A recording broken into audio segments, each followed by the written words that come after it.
Loops 5. MLP time loops. By Safrinith. 5, 1. Okay, Spike. Twilight said. Since this is your first time looping in a home loop, you get to pick where to diverge from the original timeline. Spike pondered. I kind of want to do something awesome. I know. Can you make a lightsaber? No need. Twilight's horn flickered, and one levitated out of her mane. One of the things Hiccup told me all loopers eventually get working is a pocket dimension trick. He showed me how some time ago, and I shoved our lightsabers in there last time since I didn't have any yet. Spike reached out his hand, concentrating, and his face lit up as the lightsaber left Twilight's grip and floated gently over to him. This is so cool. He coughed, suddenly feeling embarrassed. Right. Okay, are any of the others awake? No. Twilight shook her head. I checked. I'm guessing one of the next few loops I'm going to be having a run as one of the royal sisters, with AJ as the other one. That always seems to happen when some pony first ascends. But no one is this loop. Good. Spike rummaged in the closet, found a belt, and threaded the lightsaber's detachable clip through it. I'll let you know when I think of a good time. Asterisk. Rarity vanished underground as the diamond dogs pulled her down. Right, now would seem to be a good time, Spike decided. He pulled his saber from the belt Rarity had made for him last month, for what he'd said was a torch, and took a two-handed grip. Igniting it, he set his stance and faced Rover. I won't let you pony-nap Rarity. Rover laughed. You too little. She-eyed show. Sun Gem. Spike moved, and when he stopped Rover had a drastic manicure, his claws down to stubs. I dunno. I think I'm doing all right, he said lightheartedly. Rover examined his lost claws. How you do that? Spike shrugged. Now, you will tell me where your pack took Rarity. He waved his offhand. Diamond dogs were just about the textbook description of a weak mind. Asterisk. Really? Twilight said, giving Spike a sardonic look after Rarity left. She'd spent almost 20 minutes gushing about how brave and dashing Spike had been in rescuing her. You went with that? Spike grinned. Hey, you did say I got to pick. Then his face clouded. Oh, great. Do I have to go on the dragon migration every single time to pick up Pee-wee? Nope. Twilight replied, happily. That problem I solved some time ago. I can pick up the right egg for you about the time of the gala. Good. Spike breathed out, relieved. Glad that isn't a problem. Though, speaking of that, Twilight added, I do know roughly how to swing it so that Rarity asks you to go to the gala with her. Only problems are, you have to spend over a year working on being as mature as possible, and it'll be the one the year after next. Spike considered that. Yeah, sounds worth it. Okay, how do I start? Twilight slammed a giant tome down in front of him. Memorize this. Did you ever manage to convince the non-looping me to do this? Yep. Twilight said. Once or twice. And how many times did you try? He pressed. I lost count. The unicorn shrugged. A lot. / 5, 2, Pokemon. You know, Fluttershy, Twilight said, sitting down on the side of Kanto Route 14. I can't help but think you have an advantage here. Fluttershy tickled a shinx under the chin. You're a good girl, aren't you? Sorry, what was that, Twilight? Twilight shrugged. Never mind. But all I've caught so far is a hoot hoot, and that was when you were asleep. The Pokemon all head for you so fast I can never catch them. Well, Fluttershy said, at least you have your starter. The Charmeleon that was Spike this loop looked resigned. Char. Twilight made a face. I can't actually train Spike very well because of the same problem. We're having to rely entirely on battles with trainers, and that doesn't usually go very well. Asterisk. Hey, look, Twilight. Fluttershy said, pointing at the Pokemon Blake had just sent out. It's you when you're annoyed. Twilight's eye twitched as she looked between the Rapidash and her Pokédex screen. That's just not fair. Asterisk. Wow. Twilight said. It looks like you really did manage to catch them all. Then, because she was still a pedant, added, well, not so much catch, as recruit. Fluttershy beamed. Twilight then gave a sour look at the Rapidash in the paddock, who had been joined by Ponyta, Cobalion, Virizion, Terrakion, and Keldeo. Though I can't help but think someone's playing a trick on us. Still, that they'd finished was nice. No more over-enthusiastic kids throwing pokeballs at them. Ah, there you are. Professor Oak said, causing a feeling of dread in Twilight's stomach. I just got permission for the two of you to go explore the Kalos region. Spike, still one of Twilight's only 3 Pokemon, to go with her Noctowl and a rather incongruous Moltres, gave a resigned growl. Here we go again, her Pokédex translated helpfully. / 5, 3, Diplomancy, Stainless Steel Fox. This loop round it appeared that only Twilight herself had looped, the others had defaulted to their pre-loop memories. It had meant following the original path of events pretty much, though since she'd already known the answers, she managed to make her friendship connections during the day she arrived. She'd taken her new friends into her confidence shortly after they arrived at Pinkie Pie's welcome party, rather than wasting the whole night worrying and complaining. Pinkie found the reference guide, and as she'd hoped, they'd insisted on going with her to collect the elements. While things had been easier without Nightmare Moon attacking them, they'd still had challenges, and her friends' characters had shown through. The upshot had been, even without the others having their loop memories, when Nightmare Moon had finally appeared, they were all ready to give her a face full of rainbow. Still, that didn't solve the current problem. Trixie had appeared right on schedule. However, Twilight had decided to try a different approach. For once, she'd try diplomacy. Her friends had reacted in their usual fashion, complaining about Trixie's boasting, but when Dash started to boo, Twilight cast a one-way silence charm around her head and turned to face them. Guys, I'm surprised at you. What's with all the hate? Her talent is stage magic, showy magic. Her boasting is all just part of the act. Rarity, when you create clothing, you show it off to its best advantage. Rainbow, I'd have thought you of all ponies would appreciate a good performance. And Applejack, I know you don't boast about your skills, but you enjoy showing them off, don't you? How would you like it if someone started booing you in the middle of a rodeo? Let's just enjoy the show. The stern look that accompanied her comment chastened the 3 ponies, and they quietened down. However, Spike loudly exclaimed, but you've got more magic in the tip of your horn than she has in her whole body. Twilight winced as Trixie's voice carried over the crowd. Well, it seems we have a naysayer in the audience. Who is so ignorant as to challenge the magical ability of the great and powerful Trixie? Do they not know that they're in the presence of the most magical unicorn in all of Equestria? You, with your back turned. Twilight sighed and turned to face her. That was my companion, Spike. I'm sorry if we interrupted your show, I was quite enjoying it. Your grasp of manifestation magic and illusions is quite good, and your practical application is first-rate. Trixie preened.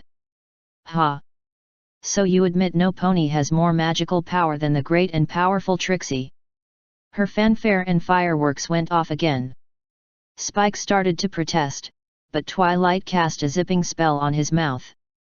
For only the great and powerful Trixie has magic strong enough to vanquish the dreaded Ursa Major.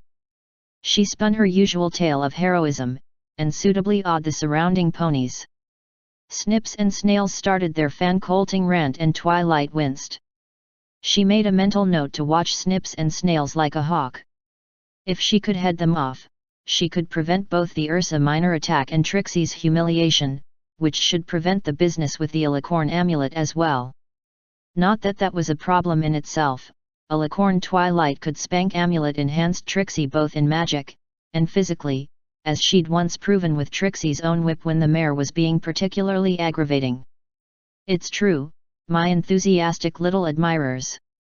Trixie is most certainly the best in Ponyville. Don't believe the great and powerful Trixie. The unicorn showmare chuckled. Well then, I hereby challenge you, pony villains, anything you can do, I can do better. Any takers? Anyone? Or is Trixie destined to be the greatest equine who has ever lived? Spike finally unzipped himself and complained. Please, she's unbearable. You gotta show her, you just gotta. I don't need to prove anything. Besides, it'll only cause problems later. Twilight was interrupted by Trixie again. How about you? Twilight wrestled with her conscience as the mare hectored her. She wasn't worried about showing off her power, she knew her friends would understand, she just didn't want to get in a horn-waving contest with the blue unicorn. Well, how about it? Is there anything you can do that the great and powerful Trixie can't? Well, little hayseed. She saw Applejack start forward out of the corner of her eye, and that decided her. She'd done her best to avoid aggravating Trixie, but events still seemed to be playing out the way they had originally, and she was not going to let her friends get humiliated to save Trixie's feelings. Her horn glowed and she teleported on stage alongside Trixie. It's one thing to challenge your audience to a contest, another to show contempt for them. Ponyville may not be a city the size of Canterlot or Manhattan, but they are good ponies, not hayseeds. Trixie took a few steps back. What? How did?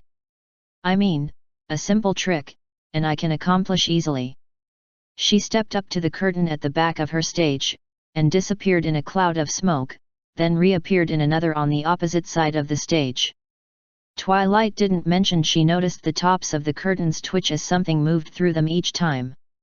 You probably wouldn't notice it if you weren't up there on the stage with her. The unicorn had also recovered some of her aplomb. You're a brave mare to challenge the great and powerful Trixie. Twilight shook her head. I didn't come up here to challenge you, just to ask that you show a little respect to other ponies. I don't need to prove anything, and neither do you. She remembered Dash's speech to Lightning Dust and hoped it might work better on Trixie. I get that you're all about doing impressive magic, really, I'm a student of magic myself so I understand how much fun it is to demonstrate a new spell. But you don't need to make other ponies look small to make yourself look big. HMMPH. Who are you to tell the great and powerful Trixie what she can and can't do? Well, come on, show Trixie what you've got. Show us all. Told you, not interested. I'm just your regular run-of-the-mill Ponyville citizen. Nothing to see here, move along. Twilight turned away, casting 2 hastened spells against Trixie's likely reaction.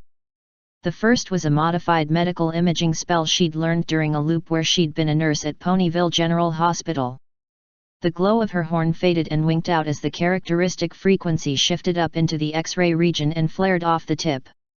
The second was a custom contingent pocket dimension spell she'd figured out. Unlike shield spells, it was invisible and undetectable until you triggered it. There was a crackle of lightning and a yelp from Trixie as the approach of the lightning spark from the cloud the stage unicorn had manifested tripped the spell. It formed a Klein bottle pocket dimension with a surface incident to an incoming attack. The upshot was, anything aimed at her would end up reversing direction while still going in a straight line. She suppressed a small smirk as she stepped down into the crowd, who didn't look to be particularly pleased with the blue unicorn. However, Applejack had already jumped upon the stage. That's it. I can't stand for no more of this. Twilight was defending you earlier, you stuck-up mare, and then you attack her, from behind even. You're just plain mean. The farm pony glared at the smug unicorn and said, You want a challenge? You got one. Can your fancy magic powers do this? She hauled out her rope and did her party piece to ooze and ahs from the crowd. Ha! Top that you two-bit trickster! Oh yeah, of little talent. Trixie's hat floated off her head, revealing her glowing horn. Now watch and be amazed at the magical power of Trixie. Twilight cast another spell, threading a tendril of her own magic into the telekinetic grip Trixie had of Applejack's discarded rope, carefully avoiding disturbing Trixie's weave. Of course, with the X-ray spell still going, there was no visible sign of her spell casting, something that would have been impossible to hide with any ordinary illusion effect. She let it grab an apple, but when it went to hog-tie Applejack, she tweaked it so it overshot, and wrapped around Trixie's legs. Before the unicorn could cancel her grip, she found herself hog-tied, with an apple in her mouth. Well, I gotta say, that is pretty amazin'. Applejack chuckled as the rest of the audience burst into laughter. Trixie untangled herself and jumped to her hooves, glaring furious over at Twilight. You must have sabotaged the great and powerful Trixie's spell somehow. Twilight yawned. Was my horn glowing? Did anyone see my horn glowing? How could I affect your spell without casting one of my own? Not to mention that kind of fine control without you noticing it would require an incredible level of skill. Maybe your conscience just got the better of you. Rainbow Dash was laughing loudly. Hee hee hee. Hey Trixie. Just as well you got yourself an apple for the teacher, cause you just got schooled. Oh yes, you technicolor trollop. Trixie sneered. Maybe you think you can show me something worth my time. Ha, I know so. Dash took off, and pulled off her Rainbow Road stunt. At the end, surrounded by a sparkling rainbow corona, she posed and stated, "They don't call me Rainbow, and Dash, for nothing. When Trixie is through, the only thing they'll call you is loser." As the stage unicorn grabbed hold of Dash's rainbow, Twilight countered by pushing a thread of magic through her connection to the elements and into Dash via hers, temporarily giving Dash access to her alicorn form's level of toughness and speed. This time, as Dash was spun and hauled up into the air, she blasted free at the peak of her loop, coming out of the spin in seconds. Unused to her new level of power, she slammed instantly through the rainboom barrier and created a rainbow-colored shockwave that spread out over Ponyville. Dash slammed back down onto the stage like a thunderbolt, grinning madly and punching the air with a hoof. A sonic rainboom. Yeah. That was a rush. I never figured I could use a tornado rather than a power dive to give me the boost I needed. But that wasn't. Trixie was still stunned. You were. Awesome, as usual. Dash grinned, but I couldn't have done that without your spell. Maybe you aren't so bad after all. Tell you what, call it a draw. As she flew off stage, Twilight threw another pocket reflector around the Cyan Pegasus, but this time, Trixie was still so flabbergasted she didn't follow up with another thunderbolt. As Dash landed, Twilight said, "I'm proud of you Dash, the way you handled that. You showed you were the bigger pony," not rubbing her face in it. The Cyan mare rubbed the back of her head, looking slightly bashful. "Ah, after all, she did help me pull off an awesome stunt. Besides, I figured if you were trying to avoid a scene, I should help. The truth is, I felt like you were there with me, all the way." Twilight felt along their connection, and was surprised to find that her tampering had permanently pushed Dash into a slightly more mature state. It was likely she'd be able to trigger a sonic rainboom reliably from now on, and might have fewer other problems. Trixie showed her spells included eavesdropping, as she declaimed, "Aha! You were interfering again." Twilight sighed, "Not this again. All that power, all that speed, that was all Dash. The literal truth. But you're right, I was up there with her all the way. But the only magic I supplied was the magic of friendship. Also true. You should try it sometime. Grr. That's it. I demand you come up here and face me yourself." Trixie exclaimed. "You talk a lot, but I don't see you putting your magic where your mouth is." That would involve me sticking my horn in my mouth. Unhygienic, not to mention physiologically impossible. Twilight mused. Look, everyone's had a good time, you did show some pretty fine telekinetic control on that rope trick, not to mention grabbing that rainbow, something few unicorns could do. I'm sure Applejack will call her challenge a draw too. If you ain't bothered by that sneak attack she pulled Sugar Cube, I'll be happy to. Applejack responded. You see? Call it quits, and everyone goes home happy. Stop being so reasonable. Trixie ranted. I want a proper challenge, and that means you. Spike called out. It's about time. Go on Twilight, show her what a real unicorn can do. Spike, I really don't want to do this. Twilight said, but he wasn't the only one. A lot of the crowd were with him. She cancelled her X-ray conversion spell, and stepped forward. Very well, if this is the only way we can resolve this, I guess I have to. Guys, I hope you won't think I'm showing off, but she seems immune to reason, so it may be the only way to get through to her is to beat her at her own game. She stepped up on the stage. Okay, shall we get on with it? Trixie sneered again. First, I want to know who I have the pleasure of beating today. The name's Twilight Sparkle, I run the local branch library and study magic. Ha! A bookworm egghead. There is no way you can match the amazing, show-stopping ability of the great and powerful Trixie. If you say so. Twilight shrugged. Watch in awe, as I draw on my vast magical power. Her horn glowed fiercely, and the stage started to creak. She started to sweat, and the whole wagon lifted up into the air several hoof lengths to the oohs and ahs of the crowd. Do you give up? Twilight nodded approvingly. That is pretty impressive. Very few unicorns can levitate this much mass. Her own horn glowed and the entire platform shot up another dozen feet. Then it started to rotate until it was inverted, with the two of them standing on the underside. I just happened to be one of them. Trixie was so surprised, her horn's glow faltered, but the platform stayed steady as a rock. She gasped and looked down in fear when she realized what she'd done, but she was still stood on the stage as normal, even if the sky was underneath her and the ground overhead. How? Reverse gravity spell. Never know when you might need it. Trixie looked ill, and Twilight took pity on her, returning the wagon to the ground, the right way up. Trixie recovered herself. So, you have some small skills after all, but can you do this? A bunch of flowers appeared hovering in front of her, and streamers of flags burst forth from within them, swirling around Trixie in colorful, ever-changing patterns. Nice manifestation. It's so real I can even smell the scent. Twilight said approvingly. How about adding these? Butterflies started appearing among the streamers, giant monarchs, tiger moths, fritillaries, all weaving in and out, wings iridescent in the sunlight.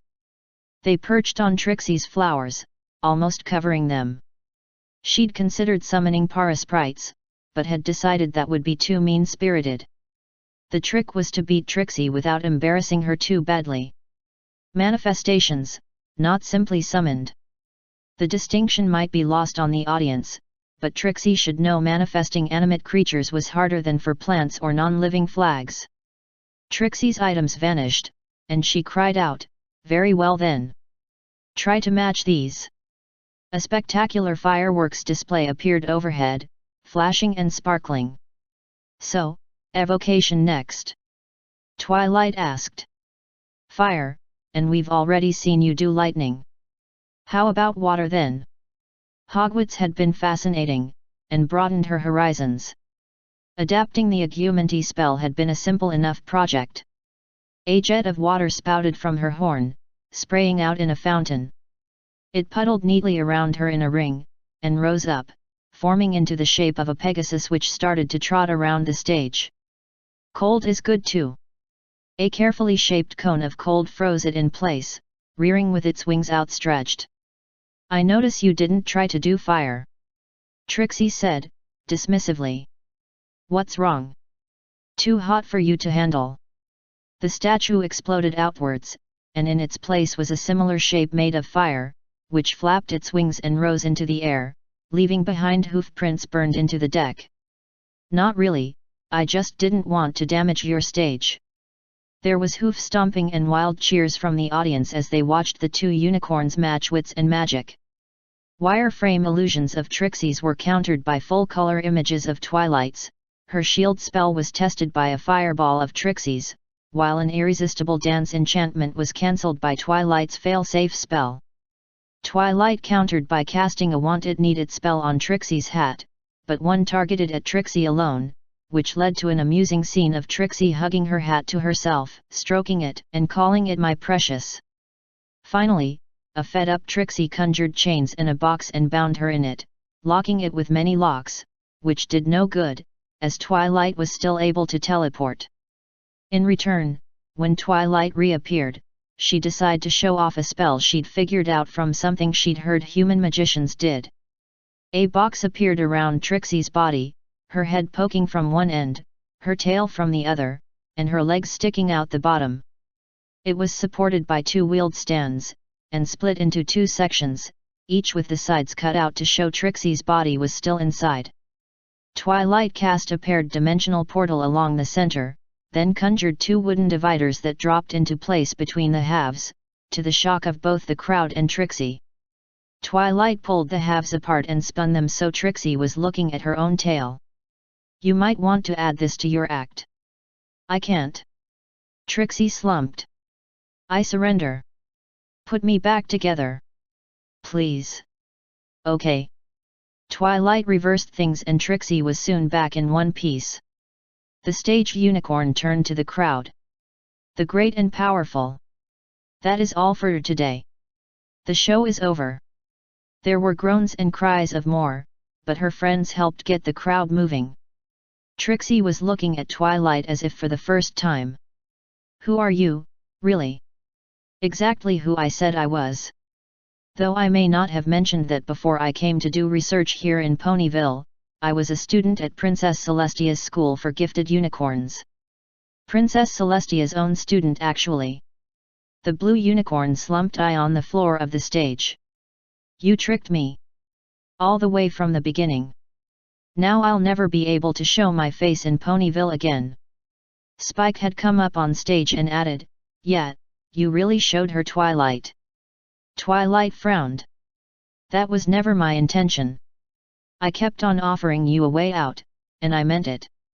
If you'd been willing to let things lie, we could have all walked away happy. Besides, all anyone will remember tomorrow was that the two of us put on a great show. Anyway, I would genuinely like to study your techniques. You're self-taught.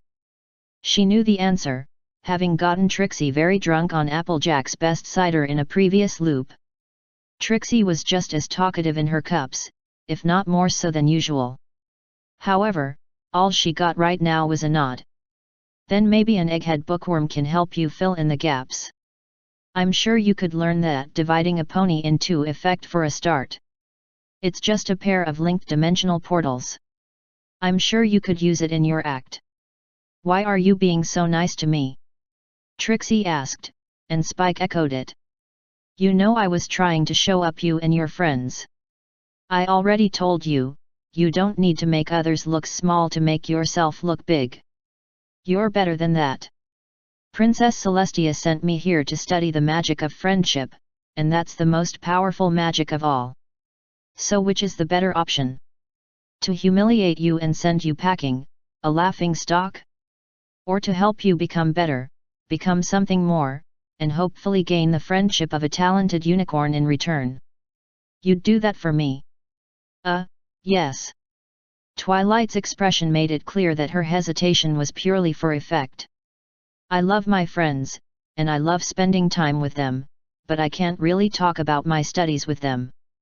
In Canterlot, I spent all my time studying, and no time making friends, and it's only now that I realize what I missed out on. The only ponies I can really talk to about my magic studies are the princesses. Well, Luna and Celestia, anyway. You know, oh, you said didn't you? But what about Princess Luna? I helped her out a while back. We've stayed in touch. Spike snorted. For helped out freed her from Nightmare Moon and saved all Equestria from Eternal Night. She's also the bearer of the element of magic. Spike. Twilight huffed. It was a team effort, and besides there was a whole destiny thing going on. I don't make a big thing about it, some of the other bearers would die from the attention. So I'd ask you not to spread it around. I just want to be let alone to be with my friends and do my research.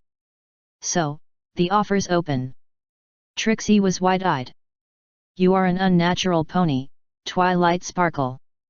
You have the ears of the princesses, and you could be one of the most famous ponies in Equestria, nay, the world.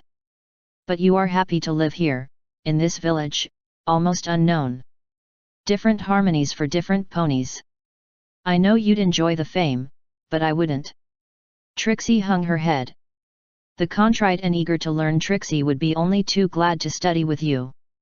Trixie had spent several hours with Twilight, running through some theoretical basics, and as a reward, getting taught the portal spell Twilight had used. She'd returned to her wagon, and Twilight was just finishing off her nightly observations. Her plan had been a stunning success, and she only hoped that Trixie would end up being aware of the loops. She'd felt a new bond of friendship forming, still weak and nascent, so the possibility existed. As the local anchor, she seemed to affect which ponies were able to loop, and friendship definitely had something to do with it. However, there was something niggling at her, like an unticked box on her checklist. A roar suddenly reminded her, and a quick glance from her vantage point on the observation deck confirmed it. She winked down to the ground and kicked in some alicorn speed to head towards where the Ursa Minor was heading for Ponyville. Hopefully she could get there before. There was a crunch in the distance as the Ursa Minor stepped on Trixie's wagon. She saw Spike approaching and scooped him up en passant. Twilight, we've got a... I know, I saw. She skidded to a stop as Snips and Snails egged the unicorn on.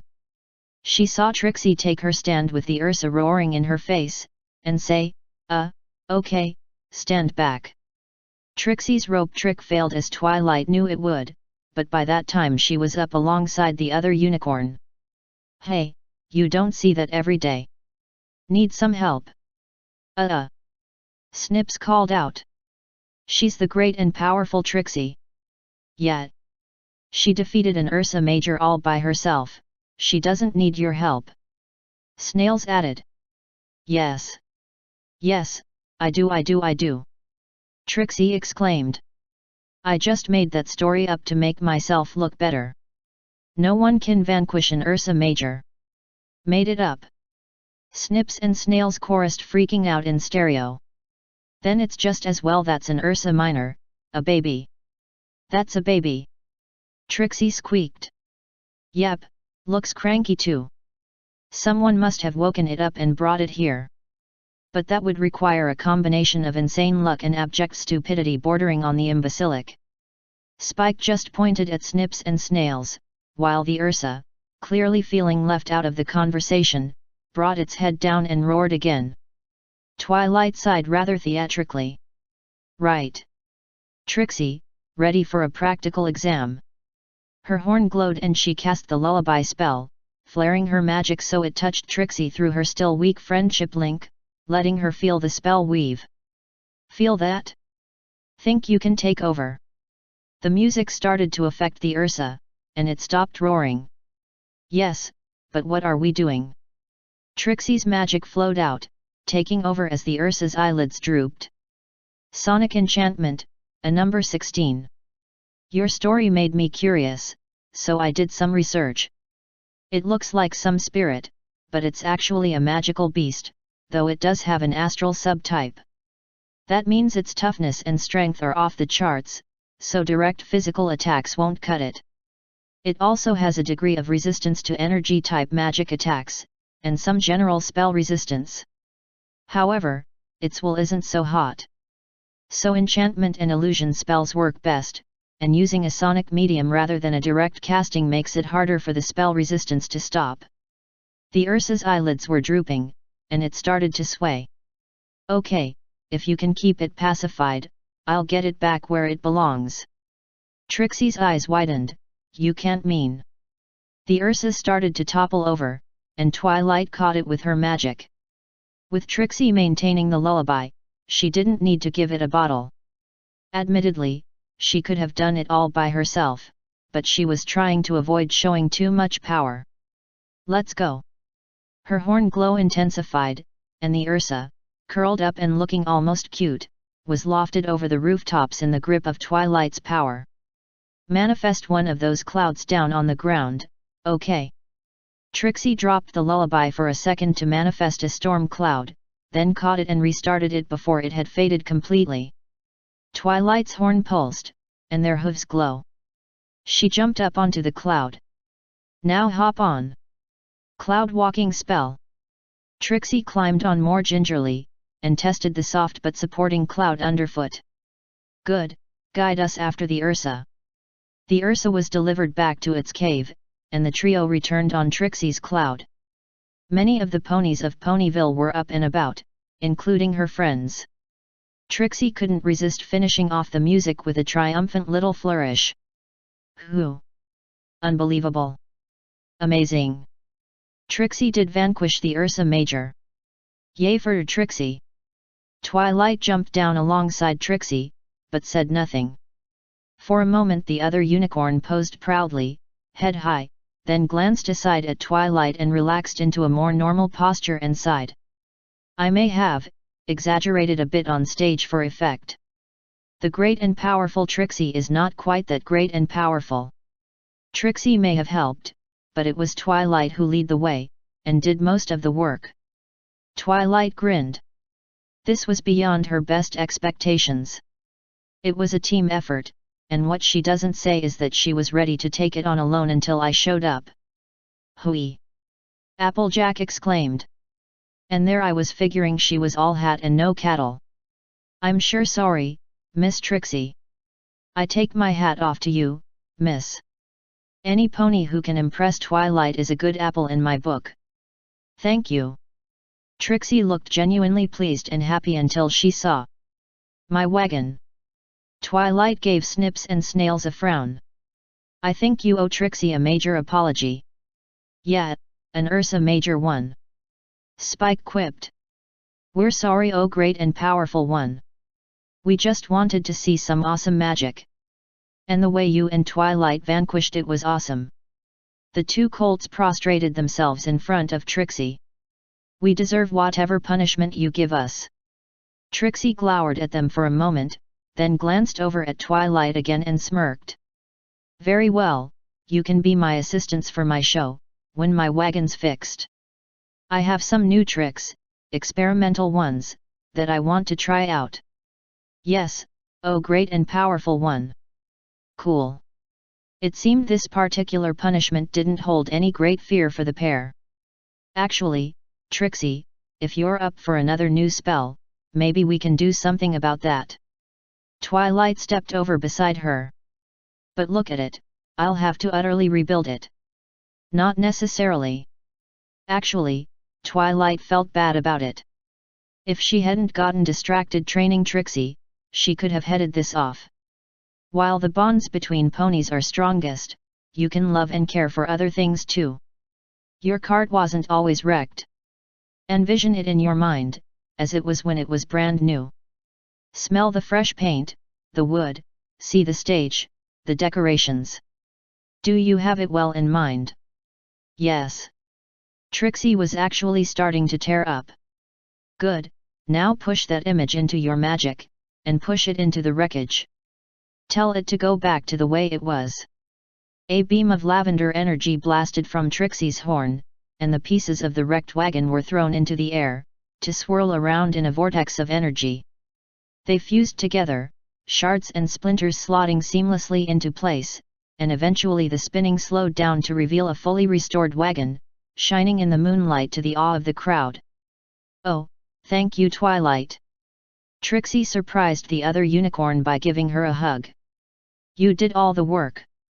Twilight gave an honest smile. Now this was a better way to end up than having Trixie running off, swearing vengeance. I'm guessing Pinky will have you vanquished an Ursa Minor party before too long. Pinky. You'll see. She grinned. / 5. For turning the tables, stainless steel fox. Twilight awoke staring at her usual reference book.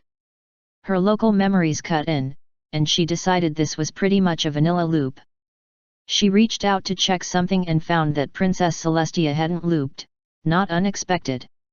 She'd decided the next opportunity she got to prank the princess, and this was it. She was well aware of Celestia's habit of using pranks to teach life lessons, and had decided to turn the tables for once. The princess had left a lot of things to chance in the way she'd maneuvered Twilight into defeating Nightmare Moon, and this loop Twilight was going to call her on it. She stowed the book and headed for her study. On the way, as always, she met Twinkleshine and her friends, as normal. There you are, Twilight. Moondancer is having a little get-together in the West Castle courtyard. You wanna come? Twilight gave a pleasant smile. I'd love to. But I have to study right now. I'll do my best to get over there later. Leaving the stunned ponies behind, she smirked. The game was afoot. Twinkleshine finally managed to close her open mouth. Did Twilight Sparkle just accept a party invitation? Carefully entering the tower room that was her study, she avoided bouncing Spike off the walls and wrecking his gift. Hi Spike. For me? You shouldn't have. It's for Moondancer. The little dragon looked at her oddly. Oh, that party they were talking about. She pretended to give the matter some thought. You know I don't normally have time for that sort of thing. Seeing Spike's tail droop, she added. But I guess there's nothing time critical about a bunch of ancient legends. Okay, Spike, take a letter. Dear Princess Celestia. I'm writing to you to request continued access to the restricted archive. As you know, as part of my continuing studies on pony magic, I have been working on a research project on ancient legends. I had hoped to complete it before the Summer Sun celebration, but my friend and companion Spike wishes to go to a party being held by Moondancer this evening. As his guardian, I feel that I should go with him. Of course, then there will be the preparations for Summer Sun celebration, and it's likely to be impossible to get any work done until after that. As you know, my studies are my paramount concern, and I don't want you to think I'm making light of the honor you gave me in making me your student, or the unique opportunities for study you've provided me. However, Spike is important to me too, and putting aside my studies for one night is a small thing compared to making him happy. Your faithful student, Twilight Sparkle. Spike had stopped writing halfway through, as flabbergasted as the students earlier. You'd do that? For me? Twilight felt genuinely shocked and sorry at his surprise. Had she really been so insensitive in the base timeline? Of course. You're my #1 assistant, and my best friend. And if you're that surprised by the fact, then this is long overdue. She repeated her message so Spike could write it down, and got him to send it. Of course, now she'd made the commitment, she realized it was something she should have done long ago. Awake or not, Spike deserved it, and one of the few things she'd never done was actually gone to that party. She was very interested to see how the princess would react. Without Twilight finding the mare in the moon prophecy on her own, she'd be in the position of having to either order her to continue her studies, which would then make it impossible to do the whole stop reading those stuffy books and make some friends line, or find some other way to guide her to the same end.